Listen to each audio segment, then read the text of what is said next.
बाबर आजम खत्म हो गया। T20 तो उसे खेलना ही नहीं आती, शायद वनडे में भी अब परफॉर्म नहीं कर सकता, टेस्ट में शायद चल जाए, इस तरह के जुमले आपने बार बार सुने होंगे। लेकिन PSL में जो परफॉर्मेंस बाबर आजम दे रहा है उसने तो मुझे हैरान और परेशान कर दिया। मुसलसल 2 सेंचुरी पार्टनरशिप्स कुशाल मेंडिस के साथ, और पहली जो कराची किंग्स के खिलाफ 191 की जो पार्टनरशिप बनाई है वो रिकॉर्ड है PSL की किसी भी विकेट के लिए। इससे पहले इतने रन नहीं बने। मुझे याद आ रहा है वो जब बाबर और रिजवान पाकिस्तान के लिए ओपन किया करते थे T20 में, फिर उसके बाद लाहौर कलंदर्स के खिलाफ मैच आता है, बाबर आजम और कुशाल मेंडिस फिर सेंचुरी पार्टनरशिप करे जाते हैं। बाबर आजम 40 गेंदों पे 43 करते हैं। अब पहले मैच में 171 के करीब स्ट्राइक रेट है, दूसरे में 100 से थोड़ा ऊपर है। अब रीजन क्या है कि ये स्ट्राइक रेट कम क्यों है? आप जरा ये मैचेस यकीनन फॉलो कर रहे होंगे, देख रहे होंगे कि कराची की पिचेस अब वो ग्रिप भी हो रहा, बॉल स्लो भी हैं, हिट लगाना मुश्किल हो रहा है इन पिचेस पे। स्पेशली जो बैट्समैन जोर से हिट लगाता है वो तो यकीनन पकड़ा जाता है, कहीं ना कहीं उसका कैच हो जाता है। ऐसी पिचेस पे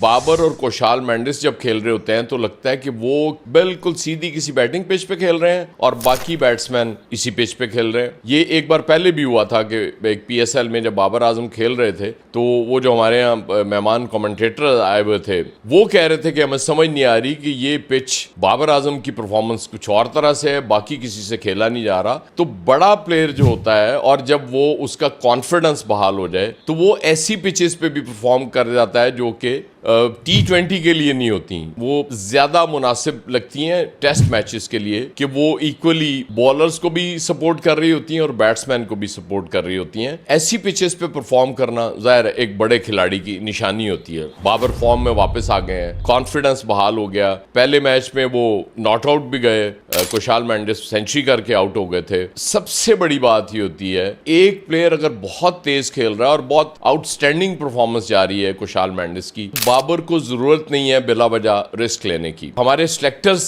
को चूंकि बाबर पसंद नहीं है और तनकीद जाहिर है बहुत से लोगों को वैसे ही वो जहर लगता है कि पता नहीं इसको रखा क्यों है टीम में, एक मुद्दत से चूंकि उसके खिलाफ साजिश शुरू हुई भी थी। सिलेक्टर्स का जो फेवरेट कप्तान है सलमान अली आगा, यकीनन उसकी परफॉर्मेंस आप भी देख रहे हैं, सिलेक्टर्स भी देख रहे होंगे। बाबर आजम की परफॉर्मेंस आप भी देख रहे हैं, सिलेक्टर्स भी देख रहे होंगे। लेकिन उनका जो फेवरेट कप्तान है T20 में जिसकी बारहा हम कह चुके हैं जगह नहीं बनती, वो कम भी परफॉर्म करेगा तो फिर भी मुझे लगता है कि वही ज्यादा पसंद रहेगा। बाबर आजम उस लेवल पे उनको जाके पसंद नहीं आएगा। होता ये है कि रमीज राजा जब चेयरमैन PCB बने, बहुत ज्यादा मीडिया तनकीद करता था रमीज राजा के फैसलों पे, लेकिन वो अपने फैसलों पे वो बंदा डटा रहता था, कायम रहता था। क्रिकेटर था ना, उसको पता था कि उसके लिए टीम बेहतर कौन सी हो सकती है, कैसी अच्छी टीम हो सकती है। अभी हमने आपको बताया था उसका 99 वर्ल्ड कप की टीम का,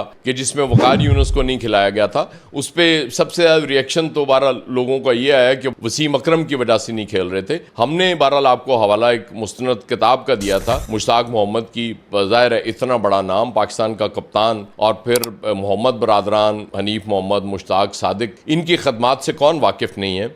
वो अपनी जगह मौजूद है। वो जो इनके इख्तलाफात थे वो इन एंड आउट होते रहे, बहुत सी वजूहात हो जाती हैं। अब बाबर आजम को ये बिल्कुल बर्बाद करने पे तुले हुए हैं। वो चाह रहे हैं कि किसी तरीके से बाबर आजम को साइडलाइन कर दिया जाए। बड़े प्लेयर्स क्राउड पुलर्स भी होते हैं। PSL में आपके क्राउड नहीं है, लेकिन कल को मैचेस होंगे जिसमें क्राउड भी आएगा, तो जब कॉन्फिडेंस वापस आ जाए इतने बड़े प्लेयर की, तो कॉन्फिडेंस वापस आने के बाद उसको बाहर नहीं निकालना चाहिए, फिर उसको टीम में मस्त रखना चाहिए। बहरहाल हमारे सिलेक्टर्स चूंकि इनका मसला ही वो है कि वक्ती फैसले कर रहे हैं और यंगस्टर्स का कैरियर भी बर्बाद करना है। 4 यंगस्टर्स मैंने पहले भी अर्ज किया था, उनको लाएंगे टीम में बड़े जोर शोर से कि वो क्या कमाल ये प्लेयर्स हैं और देखें ये क्या परफॉर्म करते हैं, और अक्सर तो बेंच पे बैठ के वापस आ जाते हैं और उसके बाद नेक्स्ट टाइम टीम अनाउंस होती है तो उनका नाम तक नहीं होता, दूर दूर तक निशान तक नहीं होता। इस तरह से क्रिकेट नहीं चला करती। ठीक है, मोहसिन नकवी साहब को क्रिकेट का नहीं पता, लेकिन अब जितनी देर से वो PCB के चेयरमैन है, अब थोड़ा बहुत तो उन्होंने सीख लिया होगा, क्रिकेट की थोड़ी बहुत समझ उन्हें भी आ गई होगी। और बेहतर है कि कुछ जो सीनियर क्रिकेटर्स हैं, और सीनियर वो नहीं जो बहुत ज्यादा सीनियर है, वो सीनियर क्रिकेटर्स जो रिसेंटली रिटायर हुए। अभी बांग्लादेश ने क्या किया है, अपना चेयरमैन